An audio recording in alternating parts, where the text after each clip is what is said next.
ராமாபுரம் ஊர் எல்லையில ராமு சோமு அப்படிங்கிற அண்ணன் தம்பிங்களோட 2 ஏக்கர் பூமி இருந்துச்சு. அவங்க அப்பா அவங்களுக்காக கொடுத்துட்டு போன அந்த பூமியை நம்பிதான் அவங்க 2 பேரும் வாழ்ந்துகிட்டு இருந்தாங்க. ராமுவுக்கு கஷ்டப்பட்டு உழைக்கிறத விட வேற எதுவும் தெரியாது. ஆனா சோமுவுக்கு கஷ்டப்படாம பணம் வந்தா நல்லா இருக்கும் அப்படின்னு தோணிக்கிட்டு இருந்துச்சு. இவங்க 2 பேருக்குமே சின்ன வயசுல இருந்து ஒரு நண்பன் இருந்தான். அவனோட பேரு தான் ஜெகன். ஒரு நாள் சோமு வயல்ல வேலை செஞ்சுக்கிட்டு இருக்கும்போது ரொம்பவும் கோவமா, ஆனா என்னால முடியாது. காலையில இருந்து வேலை செஞ்சு கையெல்லாம் காப்பு காய்ச்சி போச்சு. இப்படி வேலை செஞ்சா வாழ்க்கை மாறுமா என்ன? அப்ப ராமு, பொறுமையா இருடா தம்பி. பூமியை நம்பினவங்க ஏமாற மாட்டாங்க. நம்ம கஷ்டம் வீணாகாது. சரியா அப்பதான் தங்குன்னு ஏதோ ஒரு சத்தமும் கேட்டுச்சு. 2 பேரும் ரொம்பவும் ஆச்சரியப்பட்டாங்க. அந்த இடத்துல இன்னும் ஆழமா தோண்டி பார்த்தப்போ ஒரு பள்ளத்துல இருந்து பானை வெளியில வந்துச்சு. அதை பார்த்து அவங்க 2 பேருமே ஆச்சரியப்பட்டாங்க. அதுல 10 தங்க காசும் இருந்துச்சு.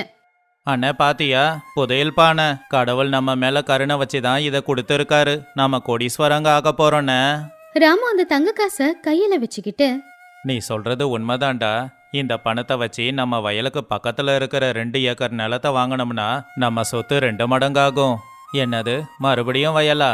அண்ணன் எப்பவும் இந்த வயலை நம்பியே வாழாத. பட்டணத்துக்கு போய் வியாபாரம் பண்ணலாம். அந்த சந்தோஷத்துல அவங்க வீட்டுக்கு போய்கிட்டு இருக்கும்போது அப்பதான் எதிர்க்க ஜெகன் நடந்து வந்தான். என்னங்கடா, அண்ணன் தம்பி 2 பேருமே இன்னைக்கு சீக்கிரம் வேலையை முடிச்சிட்டீங்க போலயே. முகத்துல வேற சந்தோஷம் தெரியுது. சோமு ரொம்ப ஆர்வமா, சந்தோஷமா தாண்டா இருக்கும். புதையல் கிடைச்சது, இதோ பாரு. அந்த தங்க காசை பார்த்த உடனே ஜெகன் மனசுல ரொம்பவும் பொறாம வந்துச்சு. எப்படியாவது அத அவனுக்கு அவன் சொந்தமாக்கிக்கணும் அப்படின்னு ஆசைப்பட்டான். அட, நல்லா இருக்குடா. உங்களுக்கு தெரியல, இது வெறும் புதையல் இல்ல. அப்படின்னா இது ஒரு அடையாளம் மட்டும்தான். நம்ம ஊர் மலையில ராஜா காலத்துல ஒரு பெரிய புதையல் இருக்காமா. அந்த புதையலை கண்டுபிடிக்கிறதுக்கு இந்த மாதிரி சின்ன சின்ன அடையாளங்களை வச்சிருக்காங்களாம். அப்படியாடா? அப்ப அந்த பெரிய புதையலுக்கு நாம என்ன பண்றது? அதுக்கு ஒரு பெரிய புதையல் பண்ணணும். இந்த பானையையும் தங்க காசையும் மலைக்கு மேல இருக்கிற புளிய மரத்துக்கு கீழே புதைச்சி வச்சுட்டு 41 நாளைக்கு நம்ம பூஜை பண்ணணும். அப்ப அந்த தேவதை இந்த சின்ன புதையலை ஏத்துக்கிட்டு பெரிய புதையல் எங்க இருக்குன்றதுக்கான வழியை நமக்கு காட்டுவாங்க. ராமுவால இத நம்ப முடியல. கிடைச்சத மறுபடியும் புதைக்கணுமா? என்னது இது? நீ சொல்றத நம்புற மாதிரி இல்லையே. அப்ப ஜெகன் ராமுவோட தோள்ல கை போட்டு, டே ராமு, என்ன நம்ப மாட்டியா? நான் உன் நண்பன் இல்லையா? சின்ன வயசுல இருந்து உனக்கு நல்லது மட்டும்தானே நினைச்சிருக்கேன். என் பேச்ச கேட்க மாட்டியா என்ன? அண்ணா, இவன் சொல்றது உண்மைதானே. இவன் சொன்ன மாதிரியே அந்த பூஜையை நாம பண்ணலாம். நம்மள இவன் ஏமாத்த மாட்டானே. நமக்கு பெரிய புதையல் கிடைக்கும்னு. ஒரு பக்கம் தம்பியோட பேராசை, இன்னொரு பக்கம் நண்பனோட பேச்சு. இது 2க்கு நடுவுல ராமு தவிச்சுக்கிட்டு இருந்தான். கடைசியில வேற வழியே இல்லைங்கிறதுனால அந்த பூஜைக்கு ராமு ஒத்துக்கிட்டான். அன்னைக்கு ராத்திரி நேரம் 3 பேரும் சேர்ந்து அந்த புதையல் பானையை எடுத்துக்கிட்டு மலைக்கு மேல இருக்கிற புளிய மரத்துக்கிட்ட போனாங்க. ஜெகன் சொன்ன மாதிரியே அங்க ஒரு பள்ளம் தோண்டி அந்த பானையை அதுக்குள்ள வச்சு போட்டு புதைச்சிட்டாங்க. அப்ப ஜெகன் இன்னும் 40 நாளைக்கு இந்த பக்கம் யாரும் எட்டி பார்க்க கூடாது அப்படின்னு எல்லார்கிட்டயும் சொன்னான். எல்லாரும் சரின்னு சொல்லி கிளம்பிட்டாங்க. ஆனா அன்னைக்கு ராத்திரியே எல்லாரும் தூங்கினதுக்கு அப்புறமா ஜெகன் யாருக்கும் தெரியாம மறுபடியும் அந்த புளிய மரத்துக்கிட்ட வந்தான். அவன் பள்ளத்தை தோண்டி அதுக்குள்ள இருக்கிற தங்க காசை எல்லாத்தையும் எடுத்துக்கிட்டு அந்த பானையில கல்ல போட்டு மறுபடியும் யாருக்கும் தெரியாம புதைச்சு வச்சுட்டான். அதுக்கப்புறம் அவன் அமைதியா வீட்டுக்கும் போயிட்டான். 40 நாளும் ஆச்சு. சோமு கூடிய சீக்கிரம் நம்ம கோடீஸ்வரங்களா ஆக போறோம் அப்படிங்கிற கனவுல மிதந்துகிட்டு இருந்தான். ஆனா ராமுவோட மனசுக்குள்ள மட்டும் பயங்கரமான ஒரு குழப்பம். 41வது நாள் அவங்க 3 பேருமே மறுபடியும் அந்த புளிய மரத்துக்கிட்ட வந்தாங்க. அந்த பள்ளத்தை தோண்டி பானைய வெளியில எடுத்தாங்க. இனி நமக்கு கஷ்டம் இல்ல, ராஜாவாக போறோம். அந்த புதையல் பானையை வெளியில எடுத்து அத திறந்து பார்த்தா அதுக்குள்ள இருக்க வேண்டிய தங்க காசு இல்ல. அதுல இருந்தது வெறும் கல்லு மட்டும்தான். அத பார்த்து ஆச்சரியமா, ஐயோ, என்னென்ன இது? யாருன்னு கல்ல போட்டிருக்காங்க? நாம ஏமாந்துட்டோமா? அப்போ ஜெகன் கூட, என்ன இப்படி ஆயிடுச்சு? யாரோ தப்பு பண்ணியிருக்காங்க. கடவுளுக்கு கோபம் வந்திருக்கு. கடவுளுக்கு கோபம் வரலடா. திருடன் யாருன்னு எனக்கு தெரியும். அத கேட்டு ஜெகன் சோமு 2 பேருமே ஆச்சரியமா, யாரு? நமக்குள்ள ஒருத்தந்தான். டே ஜெகன், அன்னைக்கு நீ பூஜையை பத்தி சொன்னப்ப எனக்கு நம்பிக்கை இல்ல. அதனால அன்னைக்கு ராத்திரியே இந்த புளிய மரத்துக்கிட்ட நான் வந்தேன். நீ வந்தியா? ஆமா, அன்னைக்கு வந்து பானையை திறந்து அதுக்குள்ள இருந்த 10 தங்க காசை நான் எடுத்து வச்சுக்கிட்டேன். அதுக்கப்புறமா தங்க முலாம் பூசி இருந்த 10 மண்ணு காசை எடுத்து பானைக்குள்ள போட்டு வச்சேன். மண்ணு காசா? ஆமா, இவன் மேல எனக்கு சந்தேகம் அப்ப இருந்தே இருந்துச்சு. அது ஏன்னா அடுத்த நாள் முழுக்க இவன் இந்த புளிய மரத்தை சுத்தி வந்ததை நான் பார்த்தேன். ஜெகனோட முகத்துல பயம் தெளிவா தெரிஞ்சுது. கேட்டுக்கோ ஜெகன், அன்னைக்கு நீ வந்து பானையில இருந்து எடுத்தது தங்க காசு இல்ல, வெறும் மண்ணு காசு. அதுக்கப்புறம் பானையில கல்ல போட்டுட்டு புதைச்சியா? ஜெகன் தடுமாறிக்கிட்டே, நான் எந்த தப்பும் பண்ணல, நீ பொய் சொல்ற, தேவையில்லாம என் மேல பழி போடுற.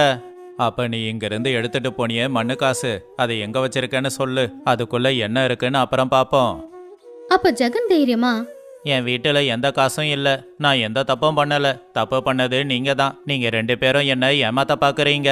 டே துரோகி, எங்க அண்ணன் கடவுள் மாதிரி, அவர் பொய் சொல்ல மாட்டாரு. இப்ப நீ உண்மைய சொல்லல, அப்புறம் அவ்வளவுதான். அத கேட்டு ஜெகன், டேய் என்கிட்ட வந்த அவ்வளவுதான். ராமு சோமுவை தடுத்து, இருடா தம்பி, அவசரப்படாத. இதுக்கெல்லாம் ஒருத்தர் தான் சரியான பதில சொல்ல முடியும், அது நம்ம பூபதி ஐயா தான். விஷயம் ஊர்ல எல்லாருக்கும் தெரிய வந்துச்சு. அப்போ பஞ்சாயத்துல பூபதி ஐயா வந்து உக்காந்துக்கிட்டு இருந்தாரு. ஊஜனுங்க எல்லாருமே பஞ்சாயத்துக்கு வந்தாங்க. ராமு நடந்தத சொன்னான். ஜெகன் அவன் எந்த தப்பும் பண்ணல அப்படின்னு சாதிச்சான். பூபதி ஐயா 3 பேருமே என்ன சொல்றாங்கன்னு கேட்டு கடைசில கம்பீரமா இப்படி சொன்னாரு. எல்லாரும் அமைதியா இருங்க, உண்மை என்னன்னு தெரிஞ்சுக்க என்கிட்ட ஒரு வழி இருக்கு.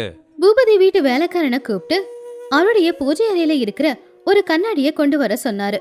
அந்த கண்ணாடிய பஞ்சாயத்துக்கு நடுவுல வச்சு அதுக்கப்புறமா ரொம்ப சத்தமா இப்படி சொன்னாரு.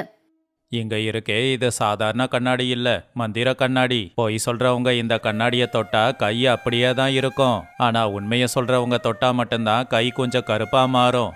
சோமு அண்ணனோட காதுல, அண்ணே என்னண்ணே இது, உண்மைய சொன்னா கை எப்படி கருப்பாகும்? பூபதி ஐயா ரொம்ப புத்திசாலி, அவர் சொல்றதுல அர்த்தம் இருக்கும், அதை அப்படியே செய்வோம். ஜெகன் அந்த கண்ணாடிய பார்த்து கொஞ்சம் பயந்தான். என்ன இது, உண்மைய சொல்றவங்க கை கருப்பா மாறுமா? அப்படின்னா என் கை கருப்பா மாறாதே. என் கை கருப்பா மாறணும்னா அதுக்கு நான் என்ன பண்றது அப்படின்னு யோசிக்க ஆரம்பிச்சான். சரி, முதல்ல ராமு வந்து தொடு. ராமு தைரியமா முன்னாடி வந்து கண்ணு மூடி கடவுளை நினைச்சுக்கிட்டு அந்த கண்ணாடியே தொட்டான். அதுக்கப்புறமா அவன் கையை எல்லாருக்கும் காட்டினான். கை வெள்ளையாதான் இருந்துச்சு. எல்லாரும் அதை பார்த்து ஆச்சரியப்பட்டாங்க. ஜெகன் மனசுக்குள்ள கொஞ்சம் சந்தோஷம் வந்துச்சு. இப்ப சோமு அப்படின்னு சொன்னதும் சோமுவும் தைரியமா போய் கண்ணாடியே தொட்டான். அவன் கையும் கூட கருப்பாகவே இல்ல. ஜெகன் இப்ப நீ வா.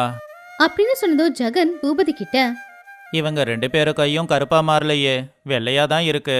அப்படின்னா இவங்க பொய் சொல்றாங்களா, இல்ல கண்ணாடி வேலை செய்யலையா?